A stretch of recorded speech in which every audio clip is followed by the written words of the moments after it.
if I was this nigga Drake, I would still think I'm the greatest motherfucker ever as well. Partly is because based solely on the amount of drawn conversation, criticism, and everything that comes with what I do. Now, although they are clearly hella fucking beefing right now, I look at this similar to the LeBron James effect, where the criticism is always there, driven solely by hate. The diehard fans are going to be there no matter what you do. And then there's the ones in the middle who are unbiased and have pretty good opinions and try not to let their own personal wants and needs skew their thinking. And even, if you're older and not in your prime or not the exact same as you were when you first came out, you're still going to be the biggest draw, even when you aren't technically winning chips or even if you're losing rap battles. Granted, we can't compare artists and basketball players pound for pound because no one right now is saying LeBron is the best in the league. More so, he's one or two all time. And I think that's kind of the category that Drake is in right now, which is partially his own fault. We talked about this a lot of times. Greatness fatigue.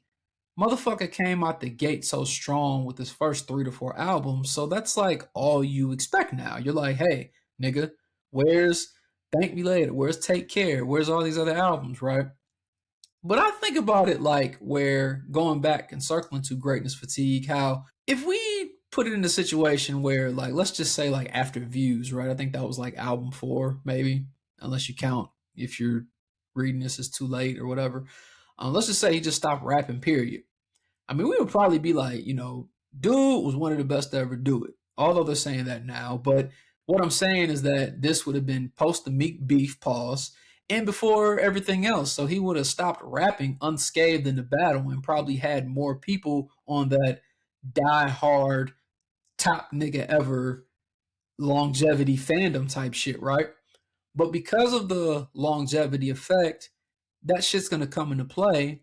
And it's not just because you've been rapping for so long or playing basketball for 23 seasons.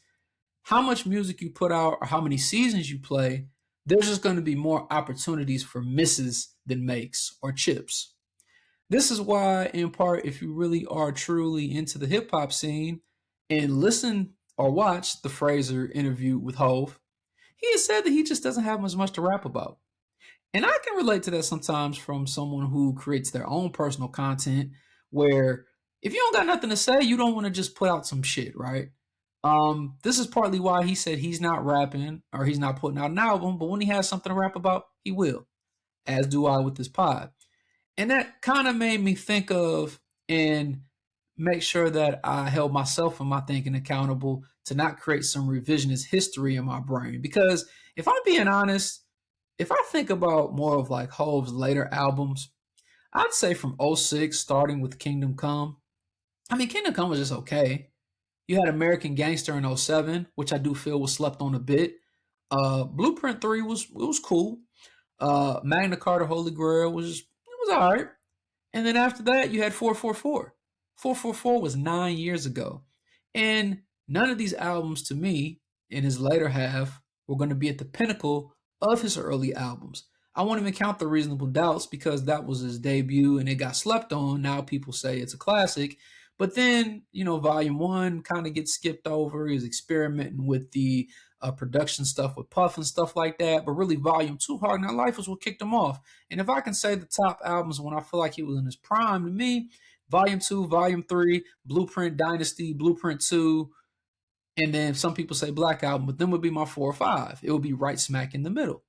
So my point is, like, I've always looked at these comparisons between the artists of the generations, the sports figure metaphors, and I try to keep my POV of things level.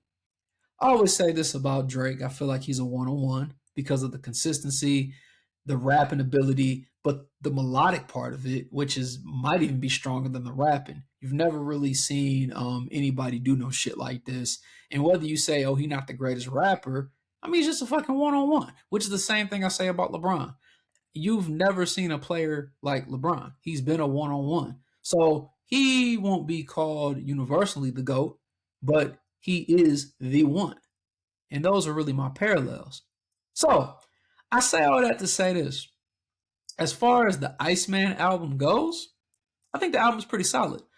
The other two, not so much my speed outside of maybe a few joints.